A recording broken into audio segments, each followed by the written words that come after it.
SPG Kalol આયોજિત આ સ્નેહ મિલન કાર્યક્રમમાં આપણી વચ્ચે ઉપસ્થિત ડાયસ બહુ રીચ છે. સમાજના આગેવાનો, ઉદ્યોગ જગતના આગેવાનો, રાજકીય આગેવાનો, એટલો રીચ ડાયરો છે અને નામ લેવા જવું તો એટલા બધા મહાનુભાવો, મારા શબ્દોનો ગજ ટૂંકો પડે એટલા મોટા ઊંચેના માનવીઓ આપણા સમાજના ડાયસ પર ઉપસ્થિત છે. કલોલ વિસ્તારના આપ સૌ પાટીદાર બંધુ ભગીની પરિવારના સ્વજનો, આજે સૌથી પહેલા આ એસપીજી એની રાષ્ટ્રીય ટીમ ભાઈ શ્રી ગૌરાંગભાઈ, ભાઈ શ્રી ધર્મેન્દ્રભાઈ, ભાઈ શ્રી પૂર્વિનભાઈ, ભાઈ અલ્પેશભાઈ અને આખી એસપીજીની કલોલ સુધીની ટીમ, જેમણે આટલો બધો માનવ મહેરામણ પાટીદાર સમાજની આવડી મોટી વિરાટ શક્તિના દર્શન કરવાનો, આ બધા ડાયસને સ્નેહ મિલન સ્વરૂપના આપણને મળવાનો મોકો આપ્યો છે એ બદલ એસપીજીના સૌ આયોજકોને નતમસ્તક વંદન કરું છું, અભિનંદન પાઠવું છું. ખૂબ બધી વાતો આપણા મારા અગાઉના વક્તાઓ, જેમણે પ્રત્યક્ષ રીતે પાટીદાર સમાજના ઉત્થાન માટે ખૂબ ઝીણવટથી પોતાનો સમગ્ર સમય આપીને કામ કર્યું છે એવા વક્તાઓએ ડિટેલમાં માહિતી આપી. જોગાનુજોગ સરદાર પટેલ ગ્રુપ અને સરદાર સાહેબની 150મી જન્મજયંતિ એની ઉજવણી સમગ્ર દેશ કરી રહ્યો છે. ગુજરાતમાં પણ આપણા હિતેશભાઈ અને એમની ટીમ આખી આપણા કરમશક્તિ કેવડિયા સુધીની હમણાં પૂરી થઈ. આવતીકાલે સરદાર સાહેબની 15મી ડિસેમ્બર એની પુણ્યતિથિ પણ છે. તો એસપીજીની પુનઃ અભિનંદન આપું છું કે એની પૂર્વ સંધ્યાએ આપણને સૌને મળવાનો, આપણા સૌના વિચારો વ્યક્ત કરવાનો અને સરદાર સાહેબના આદર્શોને આપણા જીવનમાં ચરિતાર્થ કરી એમના ચિંતેલા માર્ગે ચાલવાનો કરી છે. એમાં મારો સૂર પુરાવું છું. દીકરીઓની વાત પણ વિશેષ કરી. પાટીદાર સમાજ પાણીદાર સમાજ છે, પાટું મારીને પેદા કરનારો સમાજ છે, મુઠ્ઠી હંમેશા આપવા માટે એ હાથ લાંબો કરનારો સમાજ છે.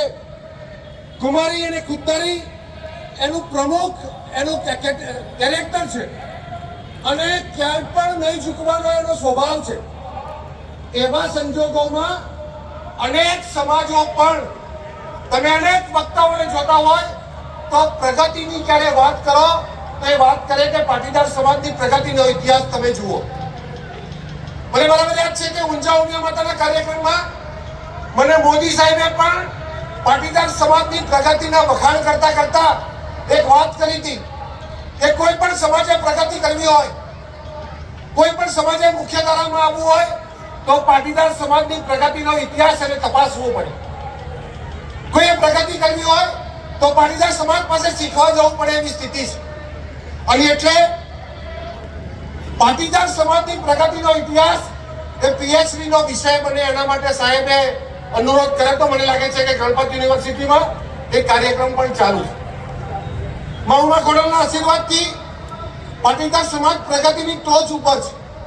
આપણી અપેક્ષા પ્રમાણે અહીંયા બધાએ જે ચિંતા કરી કે એજ્યુકેશન, તમારે ક્યાંક કોઈ પણ સમાજને ક્યાંય પણ ભણવા જવું હોય તો તમારે નિરમા, હીરામણી, ચાંગા, ગણપત, સૌરાષ્ટ્રના અનેક સંકુલો, તમારે કોઈ પણ જગ્યાએ ડિગ્રી લેવી હોય તો તમારે આગળ કોઈને આવવું પડે એવી સ્થિતિ છે. ઋતુભાઈ આરોગ્યની વાત કરતા હતા. કોઈ પણ આરોગ્ય સંકુલ, સારા આરોગ્ય સંકુલની વાત કરો તો પાટીદાર સમાજના આગળ બધાને જવું પડે. આપણે નંબર 1 એજ્યુકેશનમાં, નંબર 1 હેલ્થમાં, નંબર 1 કન્સ્ટ્રક્શનમાં, નંબર 1 ડાયમંડમાં, એન્ટ્રન્સમાં આપણી ઓફિસો, યુએસની કોઈ પણ રોડમાં જાઓ તો પાટીદાર સમાજનું બોર્ડ લાગેલું હોય. પણ પ્રગતિની સાથે સાથે આપણે બીજી એવી પ્રગતિ કરી નાખી છે.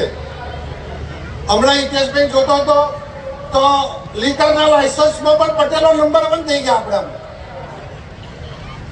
હમણાં છૂટાછેડાનું એક લિસ્ટ જોતો હતો તો તો છૂટાછેડાના પણ આપણે નંબર 1 આવે, વકીલોનું એક ડેલિગેશન જોતું હતું.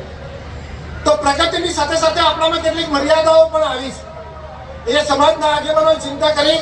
બહેનોની મોટી સંખ્યા છે. આપ સૌને પણ વિનંતી કરું છું કે દીકરી ભાગી જાય અથવા છૂટાછેડા થાય એના માટે સરકારે એક સમિતિ બનાવી. રિટાયર્ડ જજો અને વકીલો, સિનિયર વકીલોની સમિતિ હતી. મને કહેતા દુઃખ થાય છે કે આપણા સમાજને મોટી હાજરી તો હતી જ, પણ 100 માંથી 90 દીકરી ભાગી જાય. એ લોકો એકલા રહેતા હતા. હું તો હતી સંયુક્ત કુટુંબની દીકરીમાં ક્યારે આ પ્રોબ્લેમ નથી થયો. આ સરકારની સમિતિનો અહેવાલ છે. અને જેટલી દીકરીના છૂટાછેડા થાય એમાં પણ 100 માંથી 90માં દીકરીના જીવનમાં એની મમ્મીની દખલગીરીનો એવો એક રિપોર્ટ સરસ આવ્યો.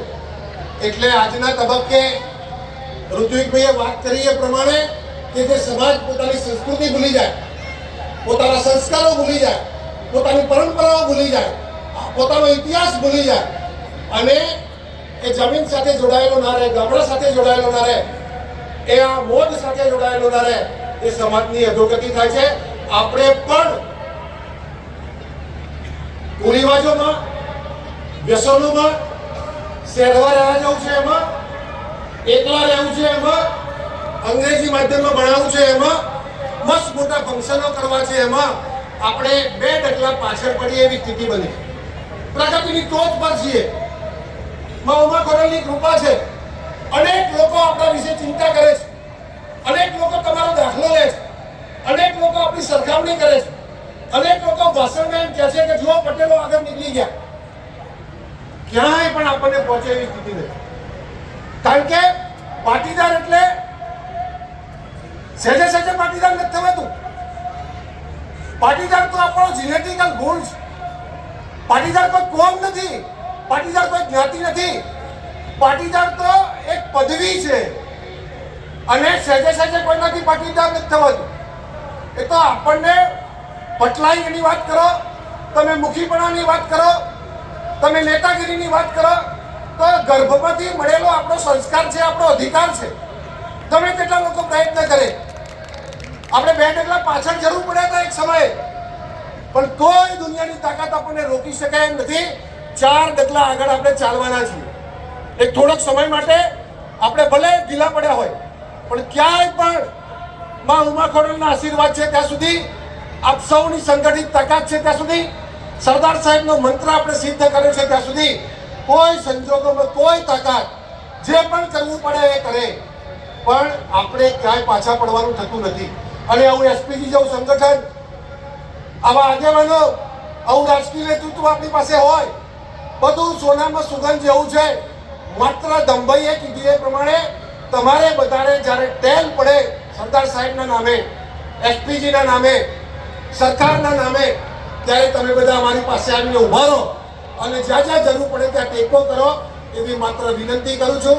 અનેક મુશ્કેલીઓ વચ્ચે પાટીદારોએ કાળી મજૂરી કરીને પાટું મારીને પેદા કર્યું છે. કોઈની મહેરબાનીથી આપણે ક્યાંય આગળ આવ્યા છીએ એવું છે નહીં. આપણી તાકાતથી, આપણા જીનેટિકલ ગુણથી કાળી રાતે પાણી વાળીને આપણે પેદા કર્યું છે.